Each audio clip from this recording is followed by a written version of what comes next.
LPT. If you use a product or a system, and you find it has some annoying flaw, give the developers a friendly heads up about it. If it's bothering you, it's probably bothering a lot of other people. Sometimes what's obvious from a user's perspective is not so obvious for the creator. Source: head of product for a software company. Real user insight is absolute gold dust, and if something isn't working as well as it could, and you can clearly articulate the problem, how it affects you, what you're trying to achieve, and how change could improve things for you, you will be welcome in my house anytime. But you'll probably get something like "fix your shit, it sucks" instead. You have a new NPS score from not impressed _ 1/10 with comment. Been loyal customer for 5 years, but I printed your site and now the links don't work, fix it now. I've been 100% satisfied for 5 years, but my first review shall be today, as I'm currently inconvenienced. Additionally, the flaw could be something the developers want to fix, but higher ups have deemed unnecessary. Having actual users make the request gives leverage to making the changes. We have a ticket system and sometimes a spammer comes in. I've wanted to implement a reCAPTCHA, but nope. That's useless to waste time on. We have to call or email to submit tickets. Any additional emails are just attached to the ticket. And our ticket system lets us whitelist email domains so someone can't get a hold of our ticket email and spam it. Oh yay. They only get emails from our state systems. Other emails don't go though. I did this with Pandora in their early years. They sent back a shitty message and basically told me to mind my own business. So there's both sides of that coin. A dev shop I worked at had one client whose site was exposing customer info in debug logs that were visible to anyone who went to /logs. It was a simple misconfigured taxis. I told my manager. I told the client. I said it could be fixed in about 2 minutes. For a few years, after I left that job, it still hadn't been fixed, and the client ended up being sued into oblivion by pissed off customers and investigated by law enforcement. Search 123 Mountain if you'd like to read about those scams. My company uses a website for time tracking. The login fields have an easily exploited SQL injection vulnerability that exposes everything, including plain text passwords. Told them and my company about it 2 years ago, and it's definitely still there /view 200D. It's not a problem if nobody exploit it. Yup, nobody's my middle name. Was sorely tempted a couple times to type in drop table users cascade when spending a couple hours doing timesheets after being lazy for a month. I 100% second this. As a software engineer, we get used to the quirks of our own products way too easily, and we just don't notice them after a short while, until someone points out the obvious, and we just fass up and wondering how did I not see that? Reminds me a similar, but kinda opposite story of a video game creator back somewhere in the late 80s early 90s. They had created some side-scrolling shooter and his son is playing it. After a few levels, the kid comes to an area where a certain type of enemy is supposed to appear. The dad notices that shots are being fired at the player, but apparently the enemies are not rendering. The sprites for it is missing or something like that. The dad goes, "WTH is that?" And the kid goes, "You should know, dad. This is where the invisible enemies start to appear." One I think is kind of funny is from an indie game called Domina. The creator released the game without a save button because he would just play through it and not need one. It does have saving now though. Close bracket. I have streamed that one. Awesome soundtrack. I did this after seeing a shopping cart payment option still allowed testing card data. I sent support a friendly notice after successfully using test Visa card numbers to place an order. After, I recreated the order using my real card info. A day later, the site sent a thank you note and told me they were sending the test order I didn't actually pay for in gratitude. You're a great person. Thank you for being so honest. First of all, you probably saved some person from a major ass whopping by their boss. You possibly saved the shop money and probably even a costly lawsuit had someone not so honest found that mistake. Then you were so honest as to report it and not abuse it for your personal gain at the cost of others. Glad they saw it the same way. Close bracket. Thanks. I've been on both sides. Can't imagine getting a call about a bunch of shipped orders that were never paid for. One of my professors in undergrad was one of the developers of the software TH course was about, and a girl made an offhand joke about how nobody ever sends error reports.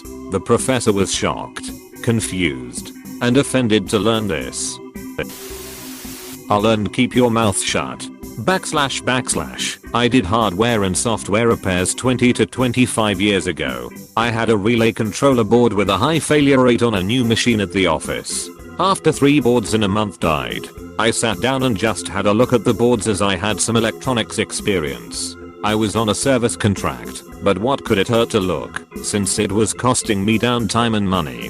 Turned out the board had a defect in the relay circuit, where it was allowing reverse voltage from the motor to feed back through, and it was killing the chip that triggered the relay. A simple extra diode put on the board as a reverse polarity blocker would fix it. I also figured out it was possible to trigger the failure in the software, and all you had to do was switch around a condition, add a delay, and then write an error checking routine for the end user that causes an error, and then just tell the user to rewrite the program slightly differently if it detected the issue in the code. I contacted the company and had a nice conversion with sales, and he would talk to the higher up and get back to me.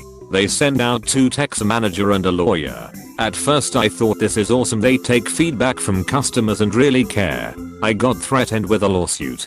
My service contract was cancelled and they basically blacklisted my name, at least with them. Now I had a $250 piece of equipment that I just purchased that the company refused to sell me parts and support on in my name. Of course I had my lawyer on this. There was a back and forth. I had to put another family member name on the service contract and pay more money to have a separate contract than the one I was supposed to get with the machine to keep going forward. So they would now sell me parts through my family member, different last name, but I had to install the parts and figure it out myself, no manual. I worked with an electrician I hired, and we kept the machine going, and when I could I purchased a newer and better machine from another company, the rival. In the few years that followed I obviously became the self-expert on the machine and made modifications to it.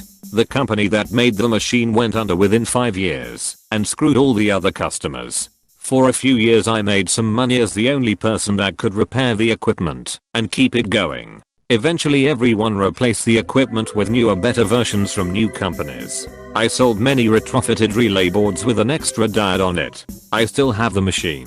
Years ago I repainted it with my company logo in place of a Shat Incorporated. / Example 2. When forums on the internet started back in the late 1990s after like a really buggy game came out that had a following of die-hard players. I found this game in the bargain bin of Computer City. Shows how long ago, for like $5. I played it, and the bugs were really bad. The developer didn't care as I had found these forums and read up on what was going on with this game. I have a programming background with C and assembler, and I decided to poke around this game. A majority of the data was locked up in proprietary files, but there was scripting done in a very primitive version of Java. So I could read the Java and it would reference the data files, and I could figure out in my head basically what was going on. With a hex editor and some creative insertion of new code I could actually fix 95% of the bugs in the game.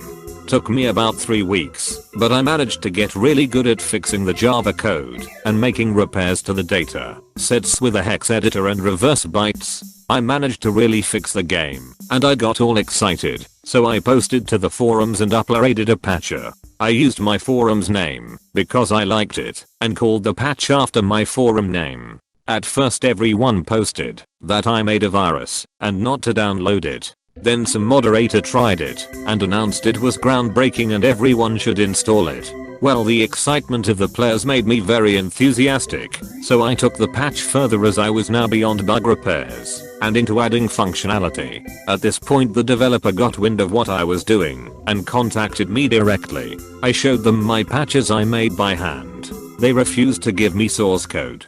They took my patches and attempted to recreate them with their own code, then release a run-tested patch which broke the game even worse than before. It was apparent that the developer was beyond incompetent. So they would break the game, I would release a new patch to fix it, they would contact me for how to fix it, and they would fuck it up even worse than before.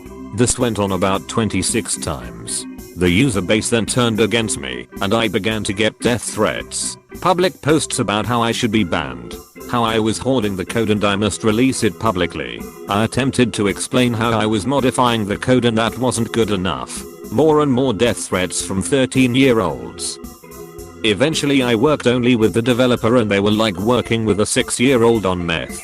In the end I never got any source code. I must have made like 40 complete patches for this game. The fan base called me every name in the book and ran my forum reputation through the mud. The developer added my name to the list of programmers that made the game. They released the last patch for the game. I had to release my last fix patch for the game. Then I left forever. The developer then dumped the entire source code for the game online. I never touched it. I washed my hands of it. A few years later another guy scooped up the source code and reworked the entire game and then put it on Steam Beta, and he makes money off it. He stopped development on the game and still people pay him for the broken game on Steam. His game is also built on my patches which I get no credit for. I never made any money off it. It was one of the worst experiences of my life. Hindsight 20/20, I should have patched the game for myself. Enjoyed my own creation then. When I was bored of it, backed it up on a CD and tossed it in a closet. The company went on to make more games that got somewhat better over time. They got into consoles and eventually were sold to another large gaming company in Europe. My patch is now basically locked into the name of the original game. As if you download it, you must download my patch to even make it playable. The original forums for this game finally died around 2015, but Steam has their own forums for it. I looked at it once, make myself sick, and never went back. All my original materials, notes, homebrew code for this game went into the trash. I put the original CDS in the trash some 20 years ago now as well. // So my experience, if you can fix it yourself and it makes your life easy, shut up until noon. If your boss fires you can rest easy, your replacement will have a hell of a time without your fixes. Reading that made me sad and remember one of my first coding experiences that went much the same way. I found an incomplete open source version of some browser game years ago and decided to fix it up. Most of the features were missing and I pretty much completed the game, feature wise. Some company, which was also using the same base code for their game, used my code in their closed source, paid version of the game. It was so obvious because the same bugs were present and even some debug outputs and typos were still there. Then the guy, owner of the company, proceeded to threaten me with lawsuits if I didn't stop selling his code. My game was completely free and open source. But I was 13 at the time and I was getting so scared I just stopped doing anything on the game. It was really sad because we had around 1,000 active players, which was huge back then. On my journey I created a website where I tried out different ideas for papercraft. My website was free. I would post a new design that would get picked up by other websites like SD or Pinterest. I would just grab art from Google searches. Well, one piece I made it to the top of a Google search and the artist that claimed ownership of the Googled art got completely blind rage fill and of course sends me cease and desist emails how he was going to sue me. I explained my site was free and I had no problem taking the art out of my creation. It took like 10 more nasty emails for the person to calm down to rational thought where the person realized what I did. Then they wanted me to put credit to them for creating the papercraft from it. So I put the person's name as credit on the papercraft. Big mistake. Eventually my stuff pops up on eBay. Some guy was printing them on coated stock and selling it. Can't stop that. Then nasty emails start rolling in again from the same artist about how I am now selling them on eBay. I wasn't selling anything. The enjoyment had now come and gone. I deleted anything with that guy from my website and told the guy to go sue the eBay seller and good luck. Never heard from him again. Then what sent it over the top was I got a request from a fan to make a pop-up police station papercraft. Sounded fun, so I made it, and the person had told me his daughter's name. So what I did was I made the police station have a back wall and I printed the daughter's name in graffiti like you would tag a police station. I thought it was funny and I posted it. Turned out the guy was some kind of religious pope idiot. He wrote me the nastiest email about how his daughter respects the police and how I'm a degenerate for making the police station having his daughter's name in it in graffiti. He then filled the email with Bible verses. Gift horse in the mouth. So I sent him a version of the police station with the graffiti removed. Told him have a nice day. Then I delete the website and it got sold to somebody that using it to relink to a porn site. He used all that knowledge to make a bunch of packaging and products for customers and myself. But man, another lesson I learned. That police station guy sounds like the perfect combination of demanding and lunatic. One of the worst feelings is when I try to do something genuinely nice for someone and it backfires. It's just such a devastating feeling to know you meant well and still have to explain yourself. First of all, it's great that you're apparently still working on things you enjoy, but more importantly, I think you took so much flack that there wasn't all too much left for me when I was a youngling. Thanks. Excuse the fact it's all crumpled. Link. imga.com/exclammer. Link. imga.com/c0adeco. JPG. If anyone is interested in such design complicalities, you should definitely read the book The Design of Everyday Things by Don Norman. Real eye-opener. Yes, I've been developing a data pack for Minecraft, basically, a mod that runs without modding the game, for some months now and finally got some player feedback a few days ago, and it was absolutely helpful in improving the design of the pack. 3 of the issues he found have already been fixed, and I plan on improving the menu system based on the feedback instead of leaving it as is, which I now realize is somewhat frustrating. A mod that doesn't mod the game. Intriguing. What's it do? Essentially, it tells the game to run specific commands without adding any code to the game. Data packs are a feature in the Java version that allow players to open their world save file and drop a folder filled with in-game commands written somewhat like pseudocode in order to do any number of things that can be done using commands. They can also edit the game's loot tables, make use of custom assets in a texture/resource pack, and edit crafting recipes. Some make small quality of life changes to the game. Some introduce new game mechanics. Others add new block types, for example, furniture packs, and plenty more. Mine aims to take the base game and make an action RPG out of it, allowing players to create character builds, purchase abilities, find or create special equipment, and tune the game's difficulty higher than what normal settings will allow. Software developers make it easy for users to do exactly that. Have a ticket system.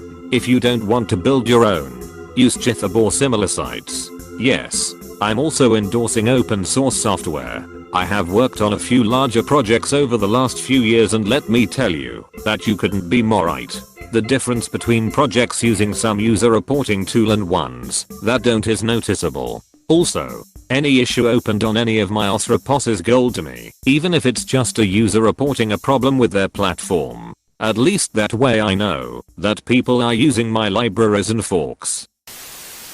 One thing to add. If you have a supervisor you're bringing your ideas to and nothing changes/fixes, then go to their manager with a list of issues and potential fixes. Not everyone paid more than you is capable of doing their job.